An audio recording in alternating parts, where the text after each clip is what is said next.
दारू पिए तना सन आ पियावत तना सन एकदम हमार मरद के बिगाड़ दे के रख दे बना सन लो पिया ना आ कहत है कि एक फला ने बयान से काटे एक चिला ने बयान से काटे चाई कैला बेवफाई हो जारे जहर चाई कैला बेवफाई हो साजी इतने कटनी का अभी सुबह ले अरे अब हे नया बतलू तू हई देखो तलू हे हो ले कुल काट दिहनी कौन मार 20 बोझा काट दे ऐसे कहत कि हे हो ले बाटे तो कटाई ना ताय अभी खुली आवत तलवा को हतलू का हे तनी हे कटले बनी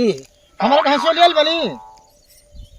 अगर कर घर आवाज आइली ह दुलदुल आइल का मुंह देखैली ह हमार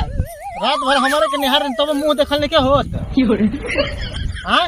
हम निहारत तनी कि तू निहारत आवत तली बिना हंसुआ को हतला कि का हो हंसुआ ले आइल बला है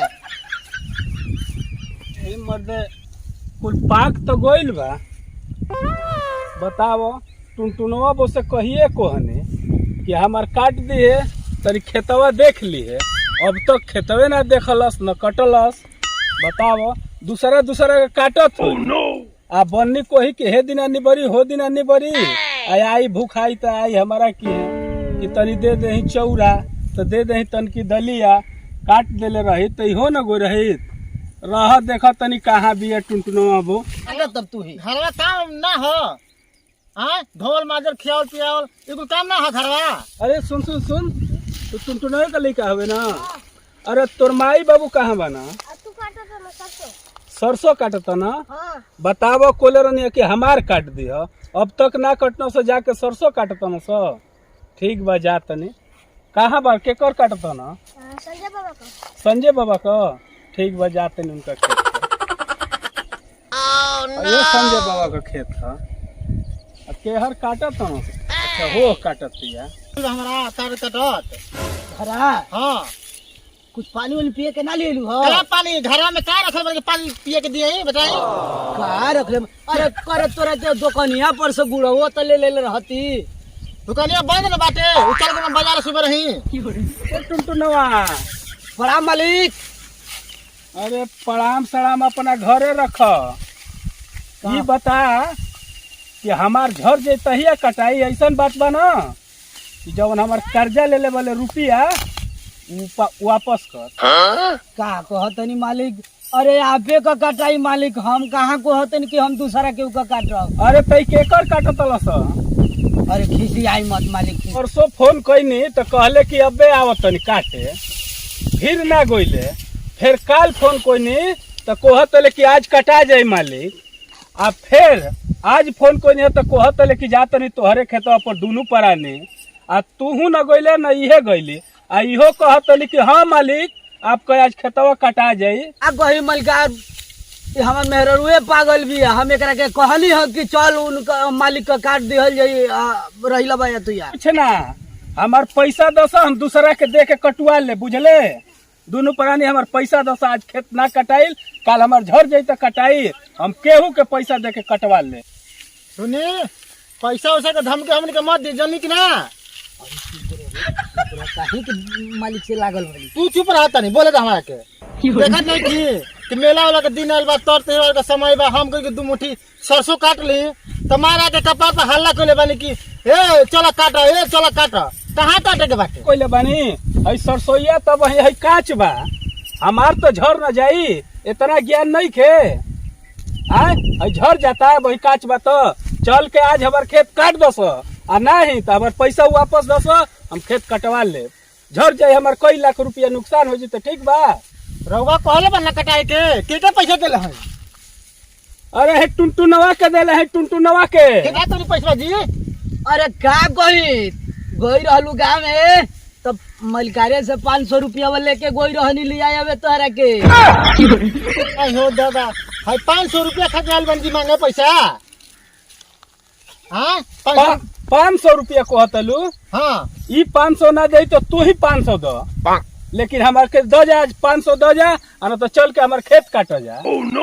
पैसा वापस कर दीजिए दे दे ऐसा कुछ खेत हम ना काटब जाके का सनब के एकदम बतियावेलू सड़क के बतिया तनी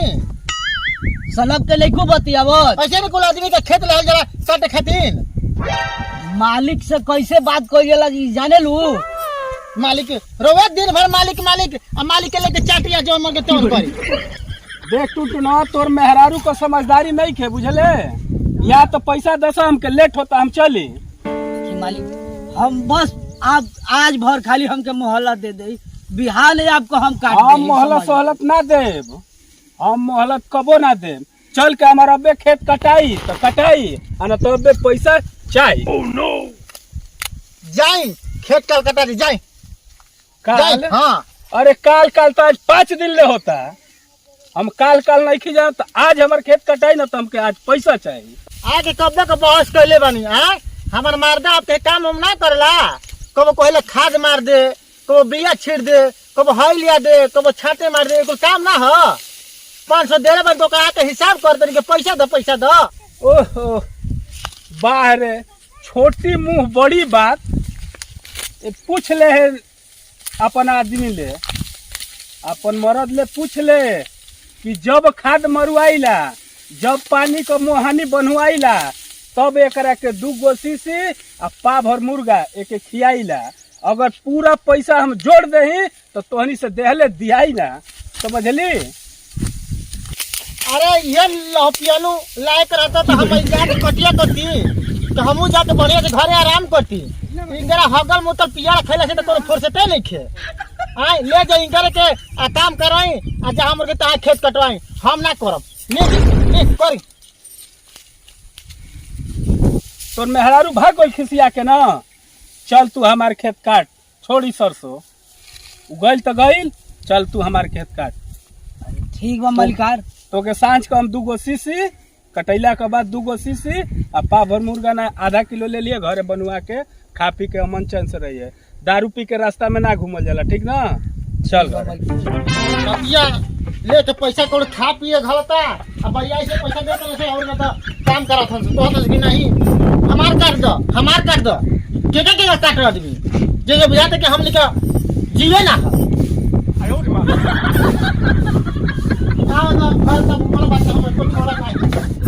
दारू पियो तो ना सन आ पियावो तो ना सन एकदम हमार मरद के बिगाड़ दे के रख दे रे बना सन लो पिया ना आ कहत है कि ए फला ना बयान से काटे ए चिला ना बयान से काटे और के नटई काट देखो चलता देखो आ जम कर दे को बात हम छोड़ी ना